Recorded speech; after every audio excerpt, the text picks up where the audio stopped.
बहुत important as है, बहुत ज़्यादा रेनेसां की तरह ये बहुत फ्रूटफुल भी है, और बहुत इसमें लैविश किस्म की प्रोडक्शन हुई, अबंडेंट जो है वो प्रोडक्शन होती है इसके अंदर। जैसे रेनेसां में बहुत अबंडेंटली लिटरेचर प्रोड्यूस हुआ है, तो हम इसे बहुत फर्टाइल एज कह सकते हैं, क्योंकि इसमें पोइट्स को जो आज़ादी मिली, हर तरह का मीटर लिखने की, हर तरह का थीम लेने की, टॉपिक की आज़ादी मिली, फॉर्म की आज़ादी मिली, और ये आज़ादी दिलवाने में पोइट्स की लिबरेशन में अहम किरदार अदा किया वर्ड्सवर्थ ने और कॉलरिज ने।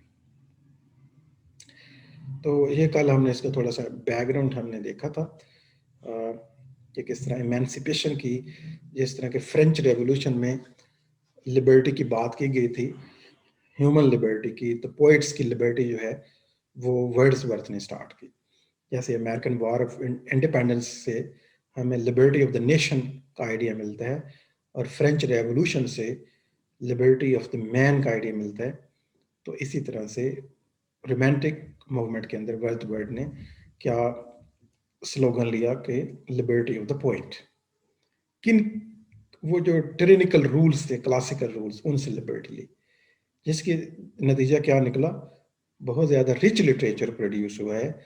अगर आप कंपेयर करें इस एज को, तो जो इसमें ईयर्स हैं वो बहुत थोड़े हैं, सबसे कम है, लेकिन सबसे ज़्यादा प्रोडक्शन होती है इसमें।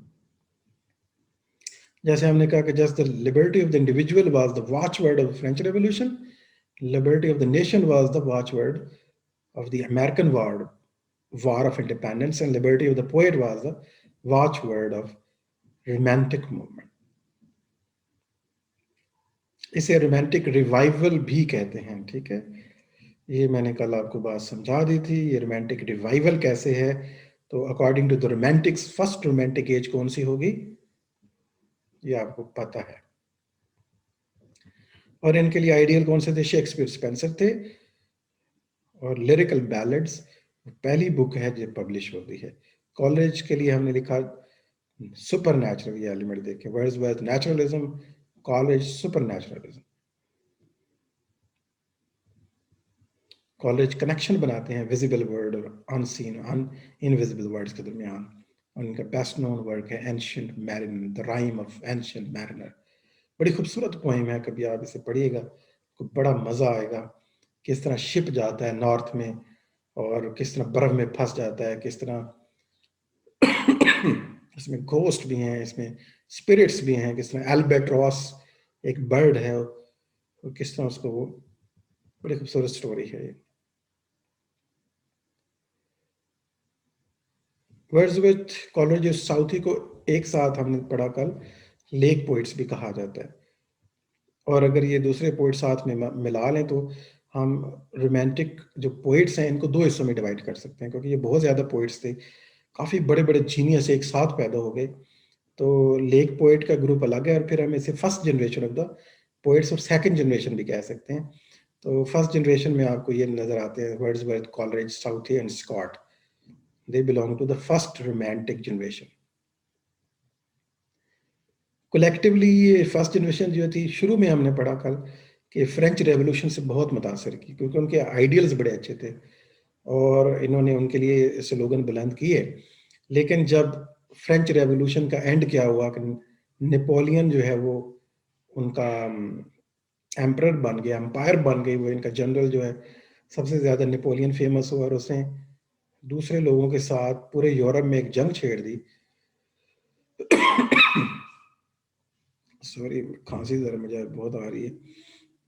तो उससे इनका जो कॉन्सेप्ट था, जो आइडियल थे फ्रेंच रेवोल्यूशन के साथ, वो इन पोइट्स ने ब्रेक कर ली, वो जो टाइज थे इनके। और फिर इनका रुख किधर चला गया, तो इन्होंने अपना टॉपिक जो है ना फ्रेंच रेवोल्यूशन हटा के mysticism, glory of the past, love for the natural phenomenon और नोबल सिंपलिसिटी, ये थीम इन्होंने ले लिए। फिर हमने कल देखा second generation of the poet आती हैं, जिनमें आप गिन सकते हैं बायरन, शैली, कीट्स, ले हंट, हैजलेट को, ठीक है। और यहाँ तक हमने कल एक्चुअली सेकंड जनरेशन की जब हम बात कर रहे थे, तो एक जगह पे हम ये देखा कि सेकंड जनरेशन जो है ये और यहाँ पे हमने ये साथ ये भी पढ़ लिया था शायद कि नेपोलियन की डिफीट हो गई वाटरलू के मकाम के ऊपर 1815 के अंदर, और नेपोलियन को कैद करके एक जजीरे में रख दिया गया था, और फिर वहाँ कहते हैं कि इनको आहिस्ता आहिस्ता पॉइजन दिया गया खाने में, और ग्रेजुअली इनको मारा गया है बिट बाय बिट। तो यहाँ पे जो second generation of the poet है, ये अगेन एसोसिएट कर जाते हैं फ्रेंच रेवोल्यूशन के साथ, जो उनके आइडियल्स थे, इंडिविजुअल लिबर्टी की जो वो बात करते हैं, ठीक है। तो वो सारी चीज़ें, वो कॉन्सेप्ट, वो सोच जो है इन पोइट्स को अपील करती है दोबारा से। लेकिन इसका रिजल्ट क्या निकलता है मुआशरे के अंदर? इंग्लैंड के लोगों के अंदर जो सोसाइटी थी, उनका उस वक्त रिएक्शन था अगेंस्ट फ्रेंच रेवोल्यूशन।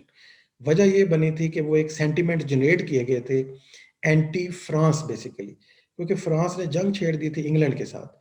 उसका नतीजा क्या हुआ कि सोशली तो लोगों का जहन तैयार भी किया गया, प्लानिंग के साथ भी, आपको पता है हुकूमतें जहन तैयार करती हैं, और जिधर मोड़ना हो फिर उन लोगों की सोच को मोड़ दिया जाता है मीडिया के जरिए, स्पीचेस के जरिए, बाकायदा एक प्लान के साथ।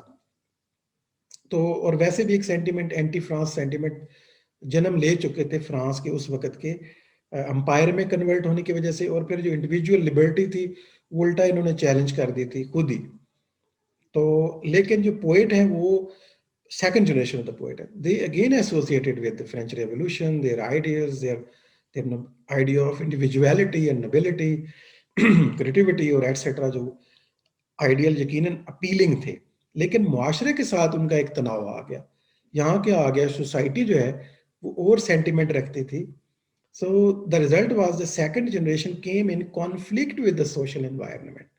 यहाँ बात समझ गए होंगे आई होप सो मेरी, कि सोशल जो सेटिंग थी उनके साथ जो पहली जनरेशन थी वो हारमनी में थी, लेकिन ये जो सेकंड जनरेशन आती है, इस वक्त तक लोगों की हमदर्दियां फ्रांस के साथ नहीं थी, शुरू में थी, लेकिन पोइट्स के तो अपनी दुनिया होती है, वो तो लिबर्टी चाहते थे ना, वो तो नहीं चाहते थे कि उन पे कोई रूल, कोई रेगुलेशन, कोई पाबंदियां हो किसी भी तरह की। with their which their predecessors were in moral harmony. Moreover, the victorious struggle with the French Empire had left England impoverished. तो ये तो वो कंडीशन थी जिनकी वजह से सारा कुछ हो रहा था। In such an atmosphere, the younger romantic generation renewed the revolutionary order and attacked the established social order. तो इनके यहाँ जो रेवोल्यूशनरी थिंकिंग थी वो एक डेवलप होती है अपनी ही सोसाइटी के अगेंस्ट, ठीक है, उनकी पाबंदियों की वजह से। The romanticism in the second stage became a literature of the social conflict. इसलिए अब सेकंड जो जनरेशन है इनको इन कॉन्फ्लिक्ट देखेंगे मुआशरे के साथ, और उसकी ये वजह है सोशल बैकग्राउंड, एक वजह है उसकी, पॉलिटिकल रीजंस हैं उसकी, सोशल कल्चरल रीजंस हैं। Both Byron and Shelley rebelled against society and had to leave England. इन्होंने मुआशरे पर शदीद तनकीद की, और फिर क्या हुआ कि इन्हें, क्योंकि ये तो फ्रेंच आइडियल को फॉलो कर रहे थे, और मुआशरे में फ्रांस के अगेंस्ट, उनके आइडियल, उनके रेवोल्यूशन के अगेंस्ट एक नफरत जन्म ले चुकी थी। तो क्या हुआ कि बायरन और शैली को रेवोल्यूशनरी कहा गया, रेबल पोएट कहा गया, कि ये मुआशरे से अलग सोचते हैं। जब भी आप मुआशरे से अलग सोचेंगे तो लोग आपको रेबल कहेंगे, और इवन इन्हें इंग्लैंड छोड़ना भी पड़ा अपने इन आइडियाज की वजह से, क्योंकि वहाँ इन्हें पसंद ही नहीं किया जा रहा था। But basically the poets of the two generation of the romantic shared the same literary belief and ideas. Literary brief और आइडियाज वही हैं, इसी वजह से हम इनको रोमांटिक्स ही कहेंगे, क्योंकि फंडामेंटल आइडियाज वही हैं। लेकिन फर्स्ट जनरेशन ने क्या किया था कि जैसे ही उन्हें पता चला कि फ्रेंच आइडियल्स फ्रांस में ही फॉलो नहीं किए जा रहे, फ्रेंच रेवोल्यूशन के आइडियल, और वहाँ अंपायर में कन्वर्ट हो गई है, और नेपोलियन ने उल्टा जो है वो दुनिया की आज़ादियाँ छीनने शुरू कर दी हैं, तो उन्होंने लव फॉर द पास्ट में चले गए, कोई मिथिकल रियलिटीज ढूंढने लग गया। कीट्स जैसे बंदे भी Hellenic, but basically the poets of the two generation romantic share the same literary belief. हम बात कर रहे थे दोनों में क्या थी, आइडियल्स वही थे, मुआशरे में तब्दीली आने की वजह से अब मुआशरा इन आइडियल्स को फॉलो नहीं कर रहा था। तो फर्स्ट जनरेशन ने तो अपने आप को मोल्ड कर लिया था, लेकिन जब सेकंड जनरेशन नए पोएट सामने आते हैं कुछ और, लेकिन वो उसको फॉलो नहीं करने को तैयार है। फॉर्म्स और सब्सटेंस वाला जो कॉन्सेप्ट है वो तो खैर दोनों में सेम था। They rebelled against the tyranny of the couplet which they only used in Elizabethan freedom without caring for the mechanical way in which it was used by the Pope. ये pope की तरह की poetry, Dryden की तरह की, Johnson की तरह की, ये उस तरह की नहीं करना चाहते थे। एक खास मेट्रिकल फॉर्म के अंदर बंद होके करने वाली जो शायरी है, ये आज़ादी चाहते थे, फॉर्म के अंदर भी, थॉट के अंदर भी। The prose writer of the Romantic Revival also broke with their immediate predecessors and discarded the shorter and the lighter style of the 18th century. अब थोड़ी सी बात कर लेते हैं इस इंट्रोडक्शन जो हमने स्टार्ट किया उसको कंप्लीट करते हुए। अभी इन सारे लोगों की बात दोबारा से आने वाली है, ये एक इंट्रोडक्शन है। अभी हम बैकग्राउंड देख रहे हैं कि आखिर ये मूवमेंट है क्या, इनके आइडियल्स क्या हैं और इनमें होने वाली तब्दीलियां क्या हैं, और फर्स्ट जनरेशन और सेकंड में आखिर फ़र्क क्या है, दो जनरेशन में क्यों हम डिवाइड कर रहे हैं रोमांटिक पोइट्स को। आगे देखते हैं प्रोज जो राइटर हैं इस एज के, उनमें भी तब्दीली आ चुकी थी। राइटिंग सिर्फ पोइट्री में नहीं चेंज आया था, इन्होंने भी रिवॉल्ट किया और अपने जो जो पिछली एज है, जो अगस्टन एज के जो प्रोज राइटर है, उनसे अलग तरह से लिखना शुरू कर दिया। They reverted to the ponderous flowery and the poetical prose. ये वापस चले गए उस फ्लावरी जो हमें यूफियस के अंदर नजर आती है, लिली ने जैसी जिसकी बुनियाद रखी थी, जो पोइटिकल प्रोज थी और जहाँ पे एग्जैजरेशंस होती थी, फ्लावरी लैंग्वेज होती थी, बढ़ा चढ़ा के लंबी बात की जाती थी, कोई शॉर्टर सेंटेंस, प्रिसाइजनेस जो हमने पढ़ा था पिछला, वो सब खत्म। तो ये किस तरफ चले गए, रेनेसां स्टाइल में चले गए, सर टॉमस ब्राउने की तरफ चले गए, as we find in the works of the Lamb and De Quincey. तो लैम, चार्ल्स लैम है और डिक्वेंसी जो है, इनका काम हम देखेंगे। इस ये एज के प्रोज राइटर हैं।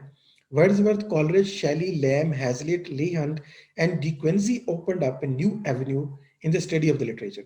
अब प्रोज में भी आप इनके नाम देख रहे हैं, ये जो पोएट है, इन्होंने प्रोज वर्क भी किया। जैसे प्रेफेस लिखा तो वो एक प्रोज में लिखना था उन्होंने, तो हम इनको प्रोज में भी इनका कंट्रीब्यूशन माना जाता है। शैली का, लैम, हैजलिट, ये पोएट भी थे, साथ साथ फिलोसफर भी थे, थिंकर भी थे, क्रिटिक्स भी थे, and gradually prepared for the way for the understanding of the new type of the literature which was being produced.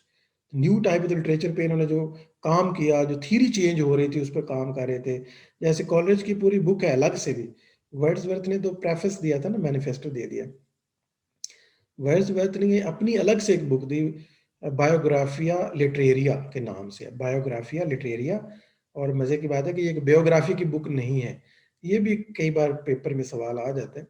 Biographia Literaria ऐसे लगता है कोई बायोग्राफी की बुक है, ऐसा नहीं है, ये एक्चुअली क्रिटिसिज्म है, थियरी ऑफ पोइट्री है और क्रिटिसिज्म किया गया है इसके अंदर। As the romantic poet was characterised by the excess of emotions, इसमें एक्सेस ऑफ इमोशंस भी है, एक्सेस ऑफ वर्ड्स भी है, excess of similes, metaphor, poetical devices भी हैं, ये सारा कुछ इनके अंदर है। It produced a new type of novel, यानी प्रोज के बाद हम देखते हैं कि प्रोज की ही एक फॉर्म है, लेकिन समटाइम एग्जैक्ट प्रोज हमारे जहन में ऐसे आ रहा होता है, क्रिटिसिज्म आ रही होती है।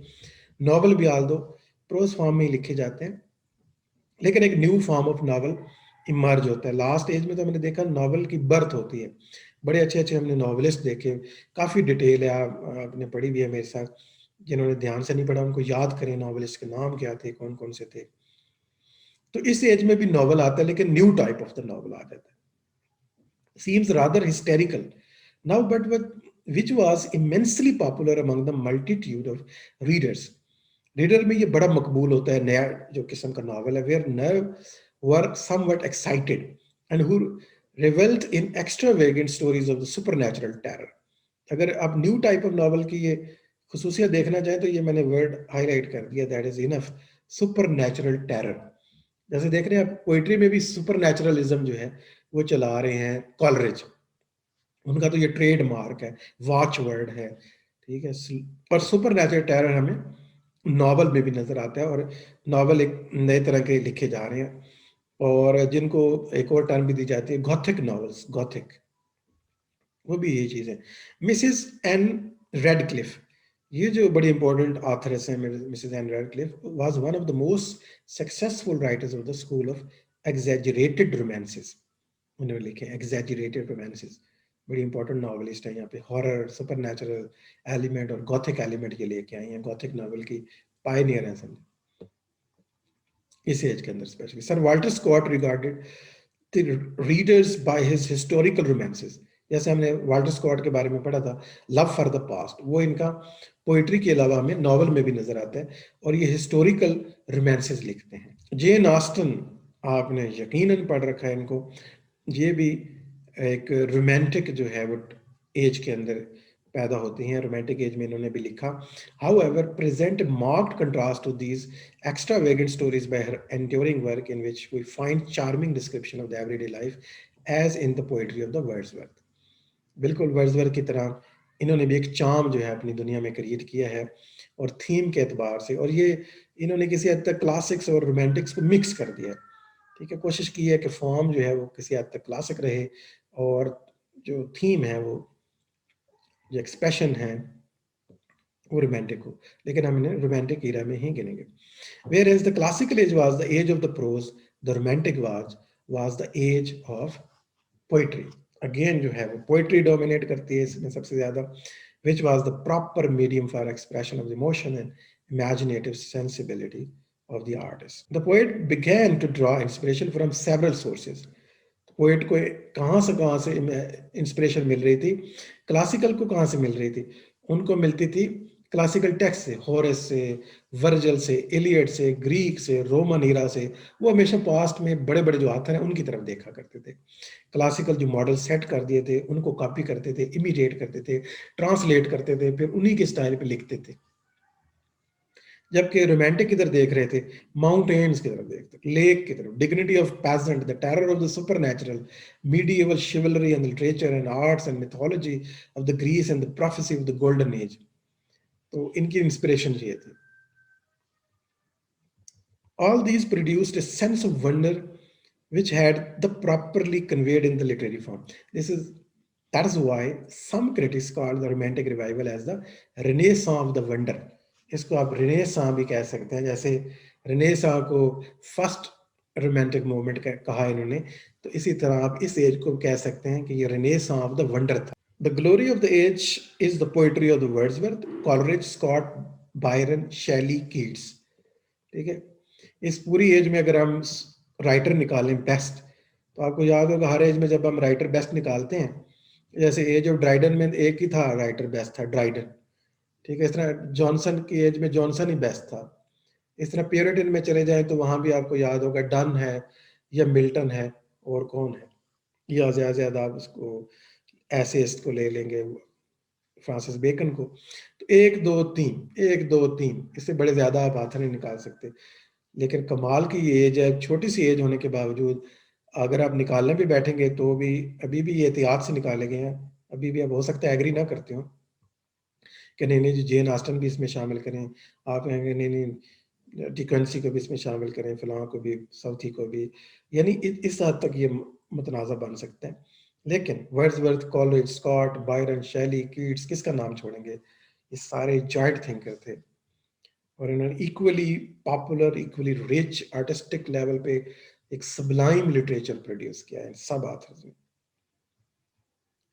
In fact poetry was so popular that's, और पोएट्री इस एज में इतनी पॉपुलर थी कि साउथी के बारे में कहा जाता है, रॉबर्ट साउथी जो लेक पोएट में आते हैं, had to write a verse, इन्हें वर्स लिखनी पड़ी in order to earn money, क्योंकि पोएट्री बिकती थी, लोग खरीदते थे बहुत ज्यादा। आपको पता है जैसे क्लासिकल एज के बिगिनिंग से ही स्कूल बन गए थे, कॉलेज यूनिवर्सिटियां बहुत बन गई थी, और इंग्लैंड काफी पढ़े लिखे हो गए थे लोग, मैगजीन आ चुके थे, पीरियडिकल्स आ चुके थे, न्यूज़पेपर पब्लिश होते थे, नॉवल पब्लिश होते थे, ड्रामे स्टेज होते थे। तो ये तो कमाल की एक टाइम उनका स्टार्ट हो गया था, कुछ पाबंदियां इस तरह से नहीं थी, और पब्लिक डायरेक्टली प्रोफेशनल आ चुके थे। अब लिखना बुरी बात नहीं, ऑनर समझा जाता था। एक टाइम था रेनेसां और मिडल एज अब शुरू हो रही थी, आपको याद होगा कि बड़े बड़े अच्छे राइटर थे, वो मैन्युस्क्रिप्ट्स में लिखते थे बस, और कई राइटर थे तो वो अपना नाम ही नहीं पब्लिश करवाते थे कि ये तो बहुत लो लेवल का काम है लिखना। तो ज्यादातर लॉर्ड्स थे और इस तरह के लोग थे, प्रोफेशनल होना बुरा समझते थे। लेकिन अब कितनी सिचुएशन चेंज हो गई थी, और इवन आप सिचुएशन देखिए कि पोइट्री कितनी पसंद की जा रही थी, कि साउथी को पैसे कमाने के लिए से था कि मैं जब तक प्रोफेशनल हूँ, रहने के लिए एक प्रोफेशन में जब तक आपने रहना है, उन्हें वर्स लिखनी पड़ी। What he otherwise would have written in prose. Actually वो बहुत अच्छे प्रोज राइटर थे, लेकिन प्रोज उस तरह से अप्रिशिएट नहीं हो रही थी माशरे में तो साउथी के बारे में हमने क्या कहा कि उन्हें वो एक अच्छे प्रोज़ राइटर थे, लेकिन उन्हें इस एज में पोएट्री इतनी फ़ेमस थी कि उन्हें क्या करना पड़ा, पोएट्री करनी पड़ी।